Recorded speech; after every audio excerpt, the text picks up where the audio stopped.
لا لا لا لا.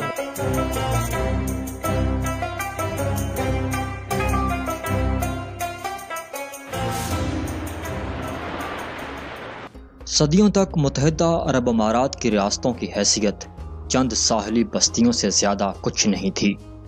مچھیروں کی کچی جھونپڑیاں، چند کشتیاں اور سادہ زندگی. دولت کی فراوانی تو نہیں تھی، لیکن زندگی کی رفتار بھی اتنی تھی کہ اس کا ساتھ آسانی سے دیا جا سکتا تھا. پہلی قسط میں آپ نے متحدہ عرب امارات کی برطانیہ سے آزادی کی کہانی سنی تھی. آج آپ کو آزادی کے فوری بعد متحدہ عرب امارات میں آنے والی تبدیلیوں کی حرف بحرف کہانی نہ صرف سنائیں گے بلکہ دکھائیں گے بھی.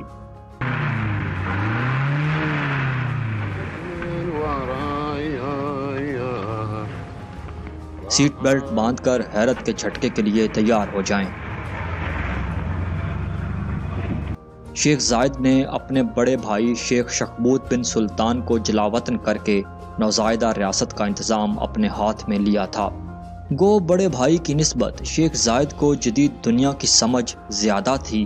وہ جانتے تھے کہ ابھی ان کے قبیلے کے 20,000 لوگ بنجر ریت اور نمکین سمندر کے درمیان پھنسے ہیں، تو ادھر یورپی اقوام چاند کو بھی فتح کر چکی ہیں.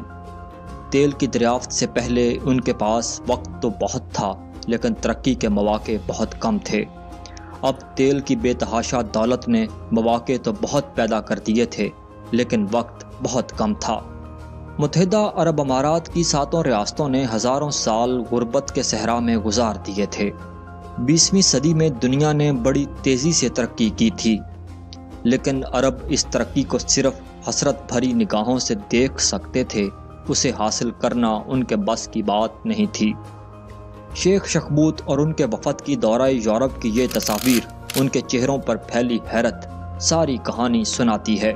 اردو میں کہتے ہیں دولت چھپر پھاڑ کر ملتی ہے، لیکن عربوں کو دولت چھپر نہیں زمین پھاڑ کر ملی تھی.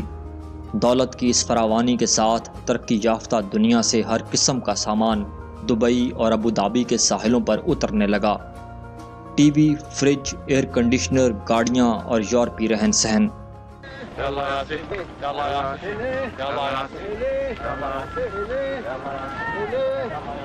یہ رتیلے ساحل مچھواروں کی چھوٹی کشتیوں کے لیے تو کافی تھے، لیکن اب تو بڑے بڑے بحری جہازوں کا آنا جانا روز کا معمول ہو چلا تھا. شیخ زائد نے حکم دیا بڑی بندرگاہ بنائی جائے. Whenever Your Highness decides, I would continue on out into the very deep water for the large freighters, the large ships. طال عمرك يقول هو هذا الدفن اللي انتم تكلمتوا عليه، يعني اللي طلبتوا منه الدفن هو اللي يطلع ميل واحد.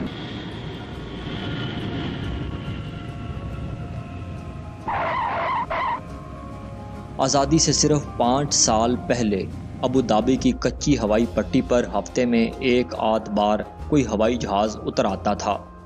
اب ہر روز طیاروں کا تانتا بند گیا، جس میں بینکار، انجینئر اور سفارتکار لدے ہوتے تھے.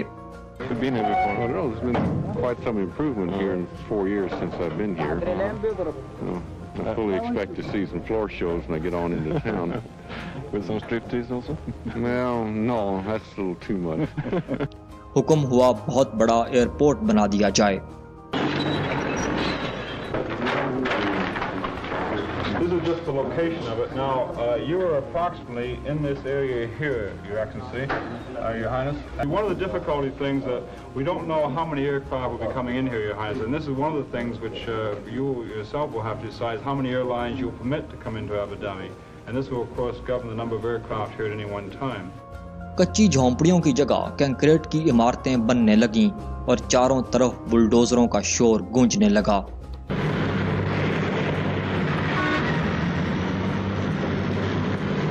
یہ بلڈوزر صرف پرانی عمارتیں نہیں گرا رہے تھے، بلکہ ہزاروں سال کی روایات بھی کچلی جا رہی تھیں.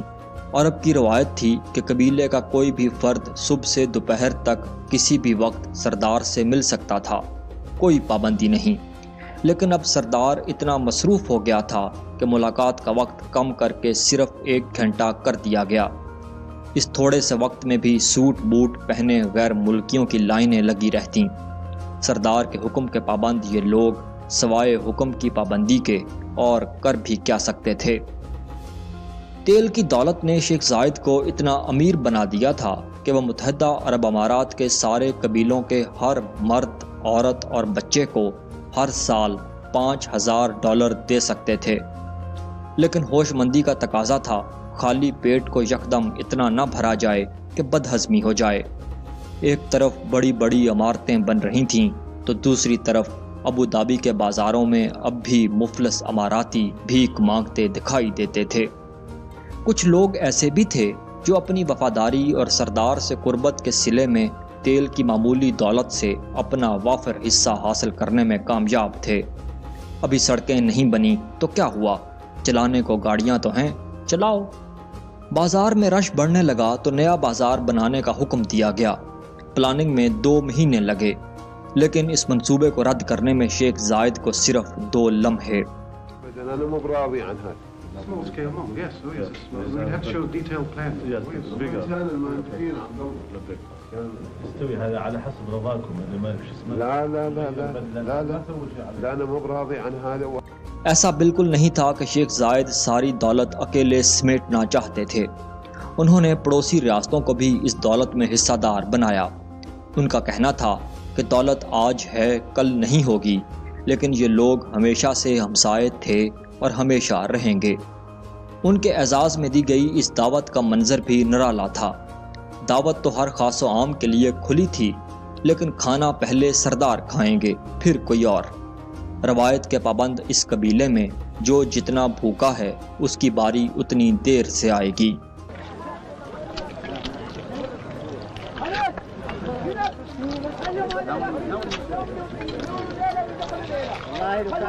ہاں، منہ بھر کر کھانے کی اجازت سب کو ہے، لیکن دولت روایت کی پابندی کہاں کرتی ہے۔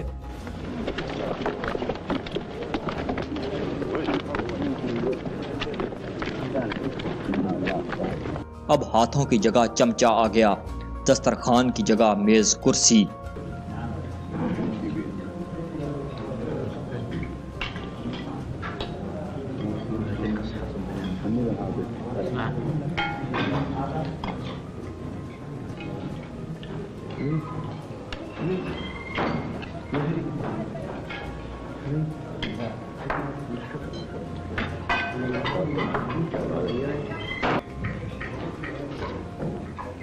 يمكن هناك شيء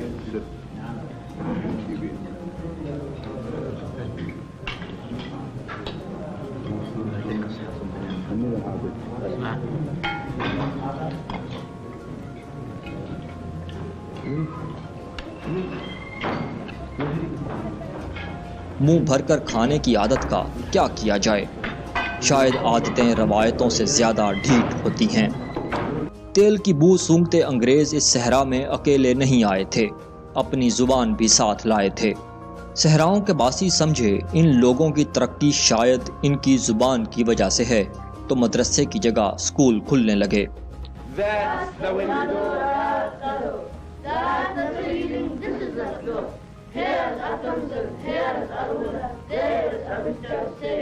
فإذا انشقت السماء فكانت فبأي آلاء ربكما تكذبان۔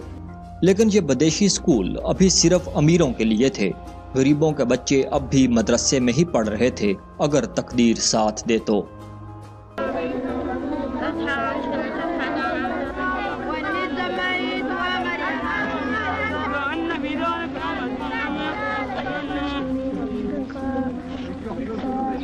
بندرگاہ اور ایئرپورٹ زیادہ ضروری تھے، اس لیے صحت کو کچھ وقت انتظار کا حکم ہوا۔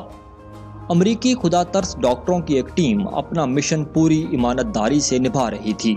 اس چھوٹے سے کلینک میں ہجوم اتنا تھا کہ تیماردار بھی بیمار ہو جائے۔ ان غریب صحرائیوں کے لیے یہ بھی غنیمت تھا۔ انہیں تو بس اتنا پتا تھا کہ ہر وہ شخص ڈاکٹر ہے جس کے ہاتھ میں سرنج ہو۔ چند لمحوں میں شیخ زائد سردار سے ایڈمنسٹریٹر ہو گئے تھے۔ ذمہ داریاں بڑھ گئیں۔ ان کی سر توڑ کوشش تھی کہ ہر اماراتی کو تیل کی دولت سے برابر حصہ ملے۔ صرف بڑے دفاتر نہیں، بڑے سکول اور ہسپتال بھی بنے، لیکن اپنی ازلی فطرت سے مجبور گورے اکاؤنٹنٹ انہیں دھوکہ دے رہے تھے۔